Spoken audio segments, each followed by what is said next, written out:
Hello everybody and welcome back to another Triple Crown Wargaming video with me, the Oracle, and today, in a very similar vein to the Chieftain and the Lawmaster, you have got me today talking about another faction focus that there's a very real possibility is going to become my main army in this edition. Mainly because, as some of you may know or may not know, most of my armies that I have are not supported. I say not supported, obviously they are legacy armies. Now we are yet to see how those will look in this game, but as GW said themselves, it is best that if you want to quote come with them on this journey that you are using a supported army. Now whilst I do have a Warriors of Chaos list that I will be working on and using, I think for me I'm going to be returning back to my first ever Warhammer army. It was what made me fall in love with the fantasy setting, and yeah, obviously after trading that with the Lawmaster for my Skaven, I see one of us now has come off much better from that trade, but nevertheless we are back. We are going to be building again. We're regenerating, if you pardon the pun.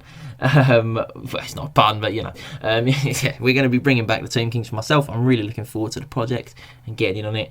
And so today, yeah, I'm going to be going through a few units that I'm excited to see on the tabletop, see how they're going to look, and also similarly ones I'm looking forward to using again now the changes have been made. So I don't think it would be fair if I didn't start off with the big dragon itself. It's one of the only brand new models for the Tomb King range so far. It's the only plastic brand new model that we've got, and I've got to say I think it is a lovely model. It's got two fantastic options for mounts. I will almost certainly be mounting a Tomb King on mine and having the leash on foot, especially with the fact that the leash can now be getting the wounds back. I think you're going to want a couple of leashes in your list to get those wounds back. But yes, initially I'm going to start with the Bone Dragon. Now obviously, aside from the fact that it looks absolutely fantastic, I do want to talk about the fact that it has a very good stat line. Now the dragon itself is strength 6, which I think is brilliant. Obviously combo that with, for example, a Tomb King on top, you've got multiple high strength units. If you have a Tomb King with a flail, for example, that in that first round of combat, that Tomb King can be punching out a lot of damage, or a halberd for the additional strength all the time. But really, I think you're probably going to go sword and ball just to try and get that maximum armor save bonus. Now, obviously, the Bone Dragon comes with a 4-up armor save for his Necrolith Bones, I think they're called, something like that. But he comes with a 4-up armor save base, which is very good. He has now, crucially, he has +1 toughness to the rider, which is solid. If you've got a Tomb King, then all of a sudden that Tomb King's toughness 6. Which is very good, but crucially is +5 wounds to the rider.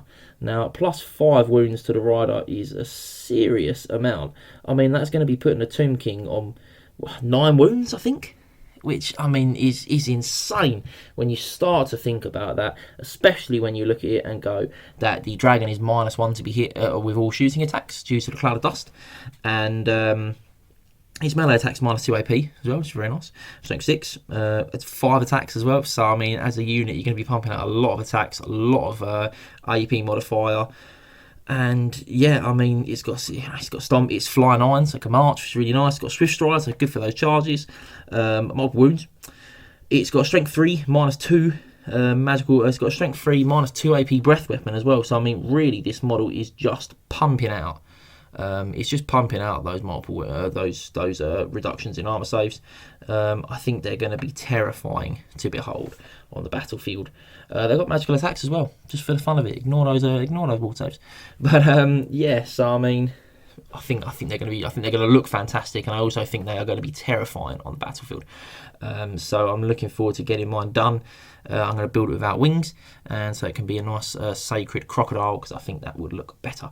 But that's just me. But without further ado, I'm going to go on to the person who would be riding it, and that is going to be the Tomb King.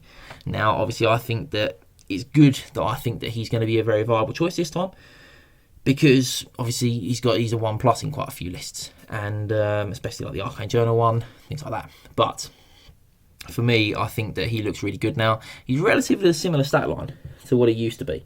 That's not really changed, if I'm honest.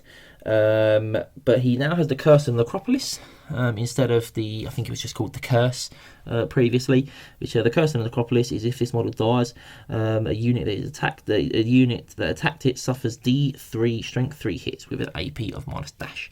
I believe that is if they fail a leadership test. I don't think it's just they suffer the wounds. So I mean, it's not great. It's very situational. It could do good for you if they fail the leadership, if you can maybe combo it up with some spells, or if there's any sort of items or anything like that that reduce leadership. But for now, we are yet to really see that fully, so we are waiting with bated breath for that one. But either way, I think the Tomb King is going to be, you're going to see a lot of him, and I also think he's going to be very good. Now, he has a new rule called Dry as Dust, which quite a few of the Tomb Kings do have. Now, Dry as Dust is basically similar to Flammable, to what they used to have back in the day. So in this time it is, but I suppose it's slightly better, because if something was to, previously Flammable was just double the amount of wounds that you took. So if it was something that was multiple wounds too, you took 4 wounds. If it was flaming. Now that was obviously very devastating, whereas it is now, if the enemy has a flaming attack on and they wound your model, roll a d6. On a 1 to 3 it does nothing, on a 4+ you take an additional wound. So half the time you don't even take any extra wounds, which is great. I think it's extra dice rolled, yeah, but I think that in reality, it's half the time you're not even taking a wound. I will take that, and obviously the extra time you do take an additional wound, but obviously if that's multiple wounds too, it will only go up to 3 rather than 4 like it used to. So on a whole, I actually think it's good change, and obviously with the Arise command ability from leashes, I think that you can get wounds back relatively easily, so I don't think it's too much to worry about now, the Flammable, compared to what it used to be. But it can always catch you out. I suppose if you've got 4 wounds, if you were to take 3 wounds and then the additional from the flaming, you're going to feel very hard done by. But it's 6 to 1 after the other sometimes. He's also got Indomitable now, which Indomitable is similar to what Animated Constructs used to have. And it just means that when you lose combat, you reduce your crumble by X amount. I believe in his state it is 2, which is very nice. So he ignores 2 all the time, which I really like. To be honest, it's keeping him extra. It gives him that extra bit that keeps him alive. But the biggest one for me is his change to My Will Be Done. Now, obviously, My Will Be Done previously was the unit he's in gets to use his weapon skill. Very nice. Weapon skill 6. Obviously, he's basically the same stat line as he was previously, so that hasn't really changed very much from what it used to be. But now, obviously, My Will Be Done is it's a leadership test in the command phase, and if you're successful, then you can pick one of 3 bonuses for your unit, and that is plus D3 initiative, +1 weapon skill, or plus D3 movement. Now, I think movement and initiative, I think, are going to be very key in this game. So additions to those essentially for nothing on a very high leadership model most of the time, especially if you've got, I assume you can re-roll that with a BSB, but most of the time you're going to get that off, and I do think it's going to be very helpful. So yeah, I'm excited to see Tomb King on the field. They've got a plethora of options now, and yeah, the new model is fantastic off the Bone Dragon. As I said, mine's probably going to be going on the Bone Dragon. But I think they're going to be a really viable choice now. I think they're going to be good on all mounts. On chariots, they're going to have like 7 wounds, really strong. On a Bone Dragon, as I discussed a minute ago, they're going to have 9 wounds. Yeah, very good. But enough of that. I want to look at some of the other models, which were obviously in the previous book, but in my opinion didn't get a lot of love.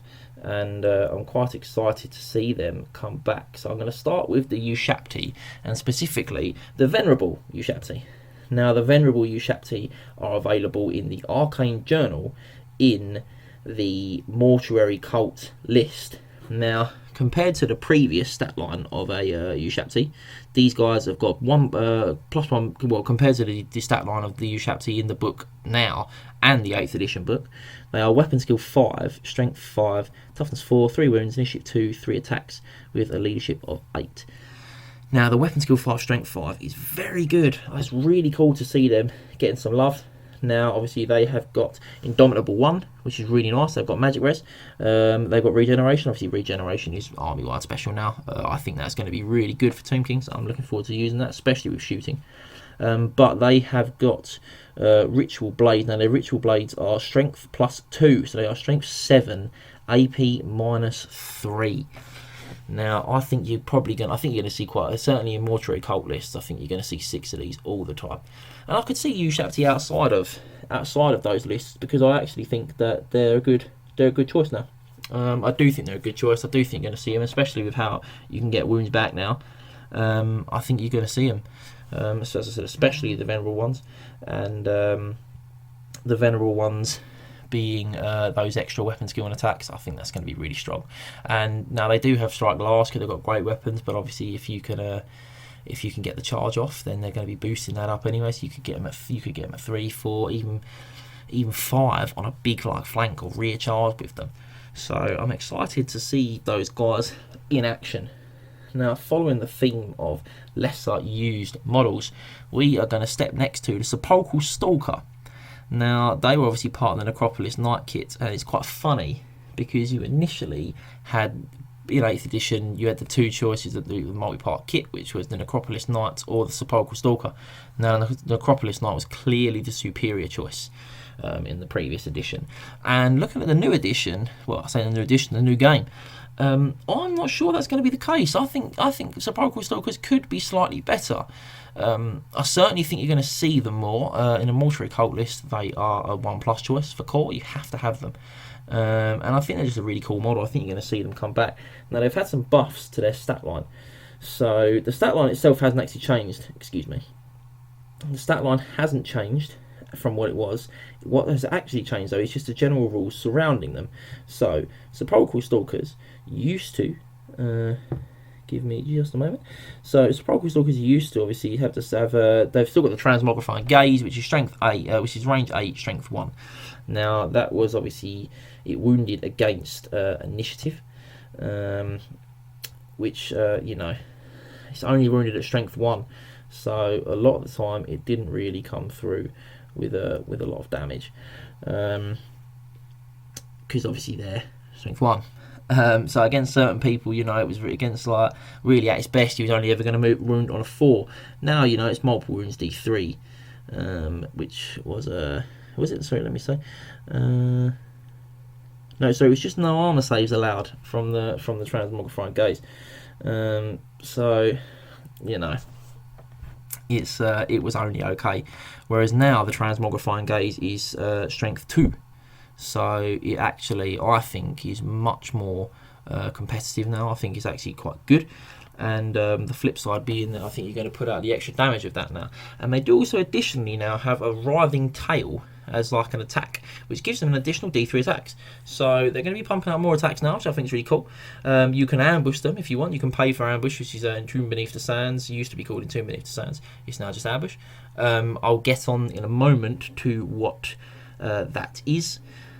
But I think obviously doubling the strength of that Transmogrifying Gaze, the additional attacks, I think you're going to see them more, and I do think they're going to have a use, especially with the fact that generally you've seen a pretty much game-wide reduction in initiative. So that's really cool. Now I will come back to ambush because it's going to build on to my last point, which is my final unit, which I want to. So I'm looking forward to getting hold of, getting on a ball and seeing come back. Is the Tomb Scorpion. Now it's same stat line as it always was. Slight changes. So it used to previously have poison attack. I used to previously just have poison attacks. 4 attacks with poison. Very nice, don't get me wrong. Doesn't have those anymore. It now has its standard attacks, which is the same as it was. But crucially, it has one additional attack now from its tower, which is strikes first with poison. So you have one additional attack at initiative 10 with poison. Which, it's a bit of a shame, that one. It would have been cool to see all the attacks, but there is another change to its attacks, which I think is why I can get past in not having poison all the time. So you get the tail weapon with poison, which is very nice, but its claws now crucially give it killing blow, which it always used to have, which is very nice, but its claws now give it killing blow and Monster Slayer. Now, Monster Slayer is if you roll a 6 to wound a creature with the monster type, so monstrous creature or behemoth, you ignore their armor and regen and kill them instantly, which to me seems insane. I definitely think you're going to want that. Because it's all his attacks. That's really good. I think that's really good in my opinion. And they can also again ambush. Now, what is good about ambush, in my opinion, is that leashes now have the From the Sands special rule, which is a command test. If they pass it, they can just effectively pull a unit out of the ground within 12 inches of them, but at least 6 inches away from the enemy. They can't charge on the turn and they're pulled out of the ground. They can't move or charge on the turn and they're pulled out of the ground. But obviously, I think that's fantastic because it keeps Tomb Scorpions under the ground. No one, they can pop up wherever they like. Let's say you're fighting at the big enemy unit and knights, they charge into a block of your skeletons, a big block type unit of skellies. They don't punch through them on that turn. In your turn, you drag both of those Tomb Scorpions, drag both those scarabs up from the sands, 6 inches away from their flanks or their rears. At the next turn, yeah, they might crush that unit. They might not. If they don't, they're in a world of trouble because you're going to be double charging in the flanks or rears. And if they do, then you're still going to be getting beneficial charges off. And they're going to be suffering from that. Now, I believe there is a magical item that Tomb Kings can take that actually increases the range of From the Sands to 18 inches, not 12, which makes them even more manoeuvrable. Certainly going to be fantastic for hunting for those war machines, or just generally putting yourself into blocking charges, or bringing yourself up to be able to flank or rear charge. Now, I think the Scorpion is going to be one of the most underrated things in the book, in my opinion. Could be wrong on this one, but I'm looking forward to getting involved in it. But either way, for me, those are my top 5 picks. Now, I know I've kept you for quite some time, but I appreciate everyone giving me the opportunity to listen to it. So, from here, as always, thank you very much for listening to me this evening. If you feel like I've got this one right, please comment below. If you feel like actually I'm completely wrong, I don't know what I'm talking about, there's much better units in the book, please tell me below. But, as always, please like, subscribe and share. Tell your friends. Go to triplecrownwargaming.com, the Knights of the Realm mustering ground, where you can also become a Knight of the Realm and see all of our exclusive and free content. But for now, I'm looking forward to seeing you all on the tabletop. Thank you very much. Remember to tag your friends and like, subscribe and share. Then head over to triplecrownwargaming.com and become a Knight of the Realm today. What are you doing, mate? You alright? Do it for Warhammer!